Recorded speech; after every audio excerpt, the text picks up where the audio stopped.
2019년도 과학지문 하겠습니다. 이건 6월이에요. 6월달에 25번부터 30번에 해당되는 지문입니다. 제목은요, 해밀턴의 포괄 적합도 이론 이라고 하는 제목의 글이에요. 자, 문단은 총 8개 문단으로 되어 있고요. 지금 여러분들이 받은 프린트는 3페이지로 해서 나와 있는데 얘는 지금 10페이지로 되어 있거든요. 이게 PDF 파일 원본은 10페이지부터 시작이 될 거고, 그리고 이제 출력물로 수업 시간에 배부된 프린트는 3페이지로 해서 아마 배부가 되었을 겁니다. 해당하는 지문 문단으로 나눠 가지고 픽을 해주시면 돼요. 자, 1문단부터 보도록 할게요. 고래의 유선형 몸매나 북극고개의 흰색 털처럼 고래는 유선형 몸매를 가지고 있어서 물속에서 수영하기 좋고, 우리 북극곰은 흰색 털이 있기 때문에 하얀 그 주변 지역에 잘 적응을 했다라고 하는 예시가 등장을 해요. 그 주어진 환경에 어울리는 생물학적 적응은 어떻게 일어났을까? 자, 유선형 몸매 그리고 흰색 털, 한마디로 적응이라고 정리가 되어 있고요. 자, 찰스 다윈이라고 하는 인물이 등장을 했죠. 자, 이 인물은 이 글 전체에서 가장 중요한 자연 선택에 의한 진화를 설명하기 위한 인물이 아니라 해밀턴의 포괄 적합도 이론에 관련되어 있는 그런 학자이기 때문에 제시가 되어 있는 겁니다. 우리 1문단에서는 이야기를 시작할 때 제재에 대해서 소개를 하기 위해서 찰스 다윈이라고 하는 인물을 인용을 한 거죠. 우리 해밀턴이라고 하는 학자가 찰스 다윈의 이론을 보완하고 발전시킨 학자거든요. 그렇기 때문에 자, 다윈에 대한 이론이 먼저 나오는 겁니다. 자, 종회기원에서 자, 이렇게 각 가로가 있는 것은 책의 제목일 경우에 사용이 돼요. 각 가로를 사용했어요. 종회기원이라고 하는 책에서 자연 선택에 의한 진화를, 그러니까 자연 선택에 의한 진화라고 하는 내용이 종회기원이라고 하는 책에 들어있는 거겠죠. 그 해답으로 제시하였다. 자, 여기에 나와 있는 내용이 그 책 내용이에요. 개체 변식에 도움이 되는 유전적 변이만을 여러 세대에 걸쳐 골라내는 자연 선택의 과정이 결국 환경에 딱 맞는 개체를 만들어낸다는 것이다. 그러니까 자연 선택적으로 인해서 생물학적인 정응이 만들어진다라고 하는 거네요. 자, 다윈은 자연 선택이 각 개체에 올라가겠습니다. 적합도, 즉 번식 성공도를 높이는 방향으로 일어난다 라고 보았죠. 이것은 찰스 다윈의 이론이고요. 그래서 우리 첫 번째 문단에서는 다윈이 생각하고 있는 진화에 대해서 설명을 하고 있습니다. 다윈의 진화는 어떤 진화였냐면 자연 선택이에요. 다윈의 자연 선택에 의한 진화. 자, 얘가 첫 번째 문단의 내용이 되겠습니다. 그러면 두 번째 문단에서는 어떤 내용이 이어질지 보겠습니다. 자, 그렇다면 자신은 번식을 하지 않으면서 집단을 위해서 헌신하는 일벌이나 일개미의 행동은 어떻게 설명할 수가 있을까? 자, 얘네들은 거기에 해당되지 않는다라는 거죠. 다윈의 이론에는 맞지 않는 아이들이에요. 다윈의 이론으로는 설명에 불과한 그런 일벌이나 일개미, 이런 애들은 그러면 어떻게 설명을 할 수 있는 것이냐, 얘네가 왜 이런 행동을 하는 것이냐. 자, 개체들의 행동에 대해서 생각을 한번 해보라는 거죠. 다윈은 그와 같은 경우 집단의 번성에 이득을 주기 때문에, 그러니까 집단이 더 크고 더 계속해서 번영할 수 있도록 하는 것에 도움을 주기 때문에 자연 선택이 되었다고 결론을 내렸는데, 이것은 자연 선택이 개체에서 이득이 되는 방향으로 일어난다고 하는 그의 이 기본적인 생각. 그는 누구예요? 계속해서 지금 이 문단까지 다윈에 대해서 설명하고 있습니다. 자, 다윈의 기본적인 생각을 벗어난 것이었다. 그러니까 일벌과 일개미의 같은 설명은 예외가 되겠네요. 원래 이론에서 항상 예외가 있기 때문에 거기에 해당되지 않는 예외입니다. 자, 3문단입니다. 드디어 나왔어요. 윌리엄 해밀턴 나왔습니다. 윌리엄 해밀턴이 이 글 전체에서 가장 중요한 포괄 적합도 이론에 대해서 설명을 해줄 거예요. 자, 이 윌리엄 해밀턴이라고 하는 인물은 지금까지 설명했던 첫 번째, 두 번째 문단에서 설명했던 다윈의 이론을 보완했고, 그리고 발전을 시킨 그런 학자입니다. 자, 다윈의 이론을 우리 윌리엄 해밀턴이 보완하고 발전을 시킨 거죠. 결이 같겠습니다. 같은 유사한, 그리고 그렇지만 조금 더 보완된 그런 이론이 등장하겠죠. 다윈 이론의 틀 안에서 라고 설명이 되어 있습니다. 일벌이나 또 일개미와 같은 개체의 이타적 행동이, 자, 다른 사람을 위해서 행동하는 그런 모습들이 자연 선택되는 과정을 규명하고자 하였다. 즉, 다윈 시대에는 없던, 자, 즉 뒷부분을 통해서 다시 한번 확인하는 거예요. 다윈 시대에는 없던 유전자의 개념을 진화 이론에 도입했습니다. 그러면 다른 말로 하자면 우리 다윈은요, 유전자 개념을 진화 이론에 도입하지 않았어요. 다윈의 이론에는 유전자라고 하는 개념이 사용되지 않고 있지만 우리 해밀턴의 이론에는 유전자라고 하는 개념을 도입을 시켰다는 것, 차이점이 되겠습니다. 비교와 대조를 할 때 얘는 차이점이 되겠죠. 자, 개체 자신의 번식 성공도는 낮추면서 상대방의 번식 성공도를 높이는 이타적 행동이 결국에는 자신에게도 이득이 되는 방향으로서 자연 선택이 된다라고 하는 것을 입증하려 한 것이겠죠. 앞으로는 계속해서 유전자 개념을 집어넣은 그 진화 이론에 대해서 내용이 나올 거라는 걸 알 수 있습니다. 자, 4문단 갑니다. 다윈이 정리한 자연 선택의 과정을 해밀턴은 각 개체가 다음 세대에 자신의 유전자 복제본을 더 많이 남기는 과정으로 보았다. 나의 유전자 복제본이 더 많이 남으면 남을수록 계속해서 번성하고 번영하기 때문에 집단의 번성에 이득을 준다라는 것이에요. 근데 이것이 다른 상대방의 번식 성공도가 높아지면 그것이 곧 나에게 이득이 된다라고 하는 것을 입증을 하겠죠. 자, 이때 행위 당사자인 개체는 자기 자신의 번식 성공도를 높임으로써 직접 자신의 복제본을 남길 수도 있지만 이것뿐만이 아니라 자신과 유전자를 공유할 확률이 있는 상대의 번식 성공도를 높이는 데 도움을 줌으로써, 자, 이 두 가지 경우 모두 다 유전자 복제본을 많이 남긴다라는 겁니다.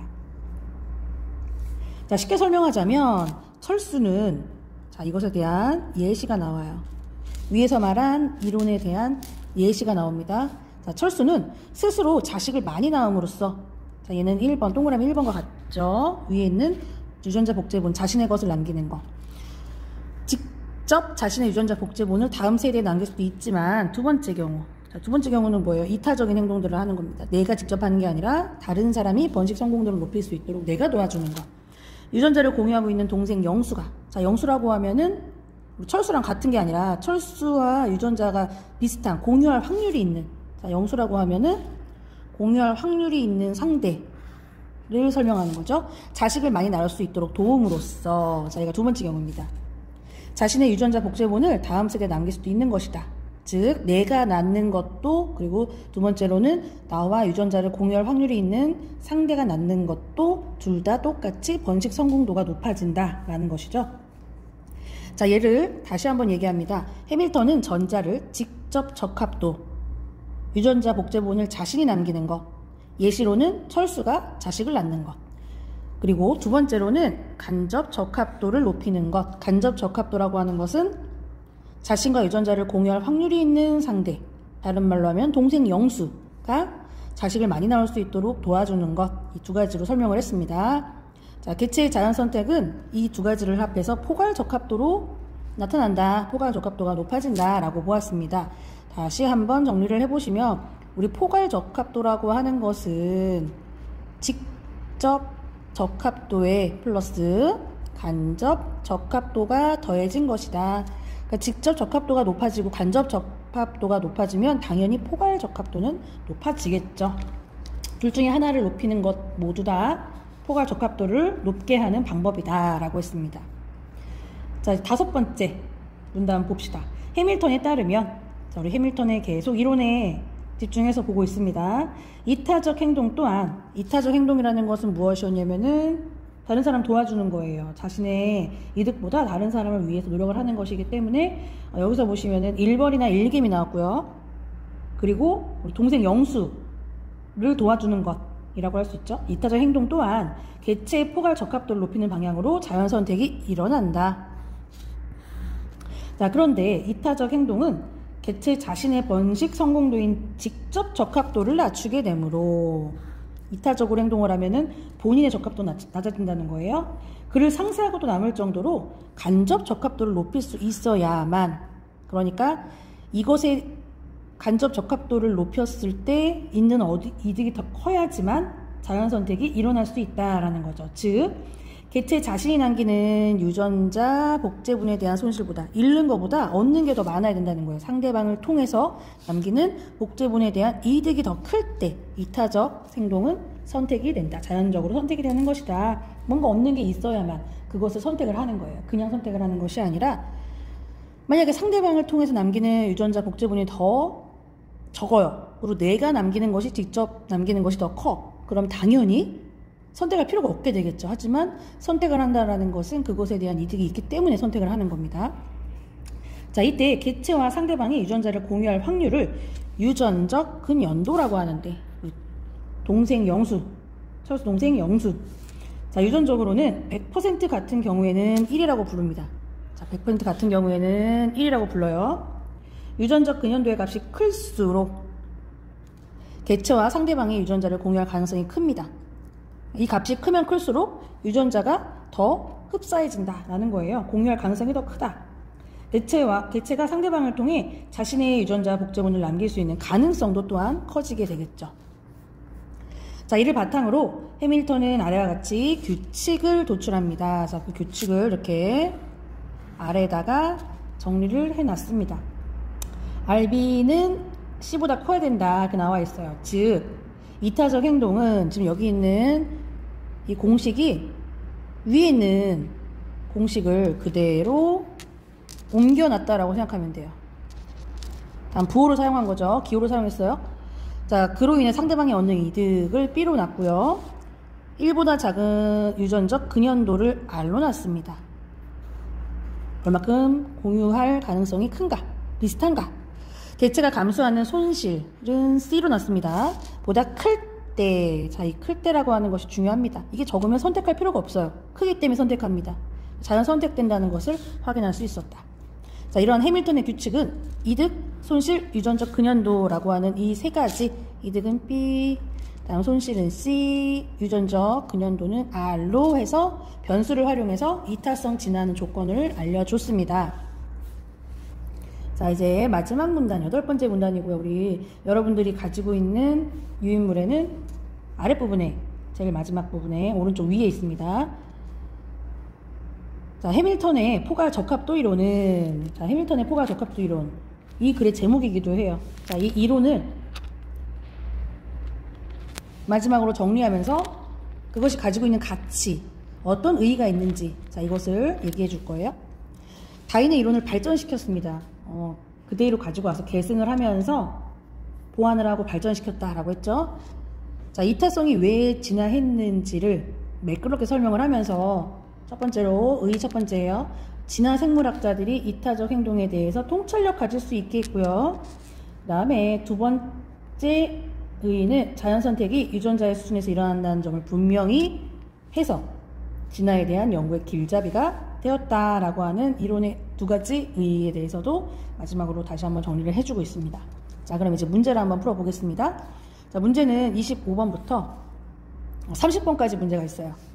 자, 먼저 가장 쉽게 풀 수 있는 문제를 한번 보겠습니다. 자, 윗글에 표제와 부제로 가장 적절한 것은 이렇게 되어 있어요. 그러면 우리 표제와 부제를 푸는 문제들이 굉장히 많이 나오고 있는데, 표제와 부제가 뭔지를 알아야겠죠. 우리 일반적인 글이 아니라 보도 자료들이 있어요. TV에 나오는, 뭐 뉴스에 나오는, 신문에 나오는 이런 보도 자료들 있죠. 특히 가장 많이 사용하는 것은 신문에서 쓰는 신문 기사입니다. 자, 보도 자료인 신문 기사에서 가장 많이 사용하는 표제와 부제는 신문 이렇게 딱 펼치면 첫 번째 페이지에 아주 두꺼운 글씨로, 큰 글씨로 그냥 가장 중요한 사건에 대해서 굵게 써있죠. 눈에 확 띄게. 자, 이게 표제인데요. 자, 표제라고 하는 것은 전체 내용을 다 알을 수 있어야 됩니다. 그래서 전체 내용이 함축되어 있는 제목 역할을 한다라고 생각할 수 있어요. 그렇기 때문에 여기 안에 주제가 다 들어가야 돼요. 포괄적인 주제를 표제로 삼습니다. 표제예요. 포괄적 주제라고 생각을 하시면 됩니다. 그럼 부제는 뭐냐? 이 표제에 덧붙여서 여기에다가 뭔가 좀 더 알려주고 싶은 정보가 있으면 더 구체적으로 설명하는 거예요. 자, 표제를 보충하는 역할을 합니다. 보충을 하는 역할을 하고요. 봤을 때 표제보다는 실제로 보면은 글씨를 좀 더 작게 써요. 작거나 얇게 써요. 그래서 작은 제목이라고 생각을 하시면 돼요. 그다음 아래 보면 1번부터 5번까지 선지에서 표제와 부제. 자, 위에 있는 게 얘가 표제고요. 그 다음 덧붙인다고 했으니까 추가적인 설명하는 거니까 두 번째 있는 게 부제가 되겠죠. 자, 이걸 전체의 내용을 한번 떠올려 보세요. 다윈이 나왔고 다윈의 이론을 보완하고 발전시킨 윌리엄 해밀턴이 나왔습니다. 그래서 윌리엄 해밀턴이 포괄 적합도 이론에 대해서 설명을 해주고 있는 내용이고 그것에 대한 의의가 마지막 문단에서 정리가 되어 있어요. 1번부터 자, 진화 생물학의 발전 과정이라고 되어 있어요. 적합도에 관한 논쟁을 중심으로 논쟁이라고 하는 것은 없었습니다. 이것이 맞다 그르다 하는 내용들은 없었어요. 그냥 적합도에 대해서 설명해주고 있어요.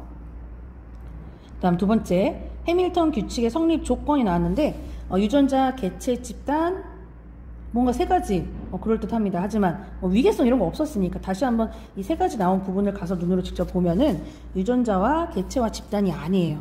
다시 한번 볼까요? 바로 이득과 손실과 유전적 근연도. 그래서 RB가 C보다 커야 된다 라고 했던 거 방금 읽었으니까 기억할 수 있어야 됩니다. 자, 그래서 틀렸죠? 다음 3번 자, 자연선택을 통한 생물학적 적응이라고 되어 있는데 자, 여기서 이 유전적 근연도 값을 중심으로 하고 있는 것은 아니죠. 유전적 근연도 값은 뭐였냐면 그 세 가지 중에 한 가지에 해당되는 내용이었어요. 얼마나 유전자를 공유할 확률이 높은가. 그 동생, 철수 동생 영수 그거였어요. 이걸 중심으로 하지는 않습니다. 이걸 설명하기 위한 하나의 그런 세부적인 내용이라고 할 수 있겠죠. 자, 네 번째입니다. 포괄 적합도 이론의 의의는 나왔어요. 얘 8번째 문단 나왔잖아요. 하지만 한계점은 나오지 않고 있어요. 아니 이 글이 뭐 더 뒤에 뒷부분에 이어지면서 한계점이 나왔다면 모를까? 지금 이 글 자체에서는 한계점은 나타나지 않고 있습니다. 진화의 패러다임 변화도 하지 않고 있죠. 변화라고 하는 것은 그 과정을 중심으로 해서 계속해서 뭐 통치적 관점 이런 것들을 사용하겠지만 그런 내용 전혀 없습니다. 자, 5번입니다. 이타적 행동이 자연 선택되는 이유를 해밀턴 이론을 중심으로 해서 설명하고 있다. 자, 5번이 정답이 되겠네요. 이 글의 주제가 포괄 적합도 이론이 무엇인지 해밀턴이 설명해주는 글이었잖아요. 그렇기 때문에 5번이 되겠고요. 다음 26번 문제 가겠습니다. 이 글을 이해한 내용으로 적절하지 않은 것은 이라고 되어 있어요. 1번부터 자, 개체가 주어진 환경에 적응한 것은 자연 선택의 결과이다. 자, 자연 선택의 결과인지 그냥 읽어보면서 봐도 되긴 하겠지만 다시 한번 가서 확인한다 그러면은 자연 선택에 의해서 자연 선택의 과정이 해서 여기 첫 번째 문단을 보시면은 자연 선택의 결과로 개체가 주어진 환경에 적응하게 되는 것이다 라고 되어 있죠. 자, 그렇기 때문에 맞습니다. 자, 그 다음 첫 번째 문단 두 번째 자, 유전적 근연도는 두 개체 간의 유전자를 공유할 확률을 의미합니다. 이거 그대로 정의를 했던 거 기억나시죠? 자, 유전적 근연도가 있는 부분을 눈으로 한번 가보세요. 자, 여기 있습니다. 이때 유전적 근연도 개체와 상대방의 유전자를 공유할 확률을 유전적 근연도라고 한다 라고 자, 정의의 방법 사용했다라는 거. 그렇기 때문에 맞죠? 6번째 문단에 있었습니다. 다음 3번 개체의 포괄 적합도를 높이는 데 기여하지 못한 유전적 변이는 자연 선택에서 도태됩니다. 아까 방금 읽었던 부분에서 첫 번째 문단에서 자연 선택에서 도태된다. 자연 선택을 받지 못한다 라고 하는 거. 자, 그 다음에 4번 해밀턴은 다윈이 살았던 시기에는 없었던 개념을 적용했습니다. 없었던 개념이라고 하는 것은 유전자 개념이에요. 자, 유전자 개념을 발전시켰다라고 했거든요. 자, 유전자 개념 발전시켰다라고 하는 부분 여기 있습니다. 진화 이론에 새롭게 도입을 했다. 그래서 발전시켰다. 라고 했던 거 기억나시죠? 자, 여기 3문단에 있었고요. 그 다음 5번. 자, 진화 생물학자들은 이타성이 진화하는 다양한 이유를 제시해서 해밀턴의 이론을 뒷받침하였다라고 되어 있는데, 진화 생물학자 또 누가 있습니까? 안 나왔어요. 진화 생물학자의 뭐 다양한 이론들이 나오고 그것이 해밀턴의 이론을 뒷받침했다 이렇게 나와야 되는데 그거 나오지 않죠. 그럼 뭐가 나왔냐? 찰스 다윈의 이론만 나왔어요. 다윈의 이론은 있고 이것이 해밀턴의 이론의 근간이 되었다, 베이스가 되었다 라는 내용이 있기 때문에 적절하지 않습니다. 26번에 5번입니다. 자, 그 다음에 이제 27번 갈게요. A를 바탕으로 할 때 우리 가와 다이에 들어갈 말로 적합한 것을 골라라 라고 되어 있습니다. 자, 첫 번째 가예요. 두 개체 사이의 유전적 근연도가 낮아야 될까요? 높아야 될까요? 그리고 나는요, 손실에 비해서 이득이 작아야 될까요? 커야 될까요? 그 다음 다는요, 이타적 행동은 선택하기가 쉽다 혹은 어렵다 라고 되어 있는데, 이거 해밀턴 규칙에 대해서 이해를 하고 있는가 확인하는 문제입니다. 자, 우리 해밀턴 규칙 한번 확인을 해볼까요? 우리 A 부분에 있었거든요. A 부분이 R, B는 C보다 커야 된다 이렇게 돼 있었어요. 다시 한번 말하면은 우리 B는 이득이었고 순서대로, 그 다음에 C는 손실이었고요. 손실보다 커야 돼요. 뭐가? 유전적 근연도가. 그래야지만 자연 선택된다 라고 했습니다. 이것이 해밀턴 규칙이죠. 우리 5번째 문단에서부터 6번째 문단으로 쭉 이루는 동안에 설명을 했고, 이거를 7번째 문단에서 공식으로 만들어 놓은 해밀턴 규칙을 이해했는가 안 했는가예요. 자, 유전적 근연도는 높을수록 좋습니까? 낮을수록 좋습니까? 당연히 높을수록 좋겠죠. 그 다음에 손실에 비해서 이득이 작아야 될까요? 커야 될까요? 당연히 커야겠죠. 이득이 커야지만 선택이 됩니다. 선택되기가 어렵다? 쉽다. 그러니까 이 공식만 알면 바로 풀 수 있는 문제입니다. 정답은 4번 되겠죠. 그 다음에 28번 가겠습니다. 보기를 참고해서, 그럼 보기 안에서의 내용을 가지고 본문에다가 적용을 시켜라 라고 하는 거네요. 자, 1벌에 대해서, 1벌이라고 하면은 딱 떠올라야 됩니다. 이타성, 이타적인 성격을 가지고 있는 우리 이 문단이 나와 있습니다. 이해한 내용으로 적절하지 않은 것을 골라라 해서 보기에서 설명이 되어 있어요. 자, 성염색체에 의해서 성이 결정되는 사람과 달리 벌은요, 염색체 수에 의해서 성이 결정됩니다. 그러니까 염색체가 하나이냐 두 개이냐에 따라서 성별이 결정이 되는 거예요. 한 짝의 염색체를 가지면 수컷이고요. 그러니까 수컷은 염색체 하나, 한 짝.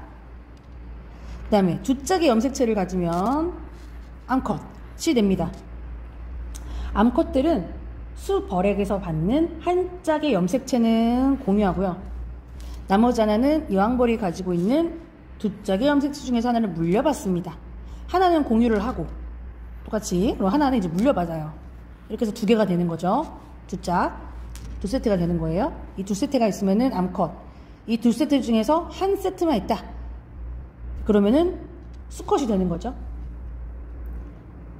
자, 암컷은 발육 과정에서 여왕벌과 일벌로 분화가 되는데, 또 암컷에 대해서 설명이 하나가 됐고, 이번에 두 번째 거예요.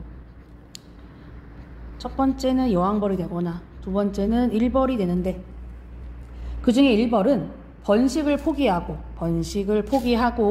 친동생을 키우면서 산다 라고 되어 있습니다. 자, 그럼 내용을 한번 봅시다. 자, 일벌들 간의 유전적 근연도는 1이다. 근연도가 1이라고 하면은 뭐가 돼야 되냐면요, 두 개체가 유전적으로 똑같아야 됩니다. 유전적으로 100%가 돼야 돼요. 자, 그런데 우리 일벌이라고 한 것은 뭐냐면, 여기 여왕벌과 일벌로 분화가 된다라고 했는데, 100% 같으려면 두 가지가 다 같아야 돼요. 근데 뭐라고 했냐면, 위에서 하나는 공유를 하고요, 하나는 물려받아요. 그렇기 때문에 유전적으로 100% 같을 수가 있을까요?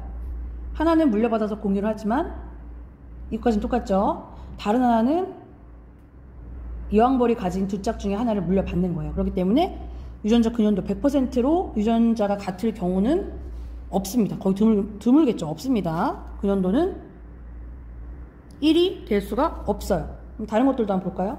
1벌의 직접 적합도는 0으로 볼 수 있다. 자, 스스로 자식을 낳는 거예요. 얘는.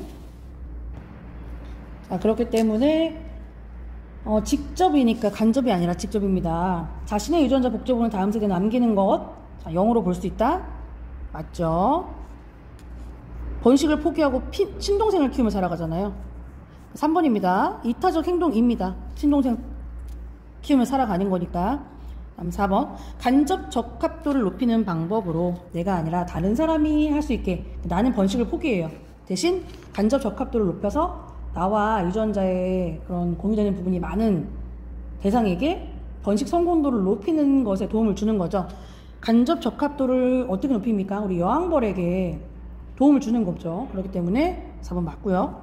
5번. 일벌이 친동생을 키우는 것은 결국에는 도움이 된다 그랬죠. 이득이 되기 때문에 선택을 합니다. 이득이 되지 않으면 선택을 하지 않는다 그랬어요. 정답은 그래서 1번입니다. 자, 계속해서 29번으로 갈게요. 자, 기억의 이유로 가장 적절한 것을 골라라. 그러면 우리 기억은요, 간접 적합도를 높이는 것입니다. 간접 적합도를 높이는 것이에요. 자, 1번부터 봅니다. 개체 수준의 자연 선택을 결정하는 요소이기 때문에 자연 선택을 결정하는 요소가 될 수는 없겠죠. 간접 적합도는 그 이후의 문제예요. 이것 때문에 선택을 한다 안 한다가 아닙니다. 아까 그 공식을 기억하시면 돼요. RB는 C보다 커야 된다 해서 나오는 것입니다. 다음 2번. 행위 당사자와 상대방의 유전자가 동일하기 때문에 동일하지가 않겠죠. 그치? 그 다음에 3번. 확률 높이는 것 뿐입니다. 3번. 상대방을 통해 자신의 유전자 복제본을 남기는 것이 어렵기 때문에 어렵지 않죠. 간접적으로 남기는 방법이 이득이 될 수도 있다라고 했습니다. 다음 4번. 행위 당사자의 번식 성공도와 상대방의 번식 성공도는 무관합니까? 무관하지 않죠. 서로 도움을 주고받기 때문에 무관하지 않습니다. 5번. 자, 다음 세대에 남기는 자신의 유전자 복제본 개수에 영향을 미칠 수가 있겠죠. 더 많으면 많을수록 유전자 복제본 개수가 높아지기 때문이죠. 정답은 5번 되겠습니다. 자, 이것은 간접 적합도와 직접 적합도를 구분할 수 있는가? 예, 초점을 두고 문제를 냈습니다. 자, 마지막에 이제 어휘력 문제 남았습니다. 밑줄 친 단어 중에서 A와 문맥적 의미가 가장 유사한 것을 골라라 라고 되어 있어요. 그래서 보시면 자, A입니다. 여기 번식 성공도를 높인다, 높이는 방향으로 일어난다 라고 되어 있죠. 자, 이것은 번식 성공도가 높아진다 라고 하는 모습입니다. 현상입니다. 자, 현상에 대해서 일어난다, 뭔가 생긴다, 발생한다 의 의미로 파악을 할 수가 있습니다. 자, 1번. 사람마다 발생한다? 사람마다 현상이 발생한다? 일어나는 시간이 다르다. 이거는 현상 발생이랑 상관없습니다. 일어난다? 그냥 잠을 깬다 라는 뜻이고요. 그 다음 2번째. 자동차가 지나가자 흙먼지가 일어난다. 이거는 무슨 뭐 현상이 발생하는 것이 아니라 흙먼지가 위에서 아래에서 위로 이렇게 솟아오른다, 뭐 이런 뜻이죠. 그 다음 3번. 한류 열풍이 새로운 형태로 일어나고 있다. 자, 이거는 사회적인 문화적인 현상이 되겠습니다.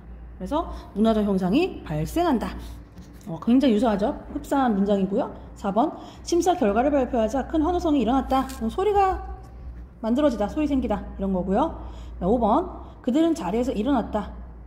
말 그대로 진짜 일어났다. 앉아있다가 일어났다. 일어서다 뜻이기 때문에 가장 유사한 문맥적 의미, 문장 안에서의 의미가 가장 유사한 것은 3번 되겠습니다. 자, 이렇게 해서 25번부터 30번까지 문제 우리가 같이 풀어봤고요. 다 잘 필기되어 있는 부분들은 사진을 찍어가지고 인증을 해주시면 되겠습니다. 고생 많으셨습니다.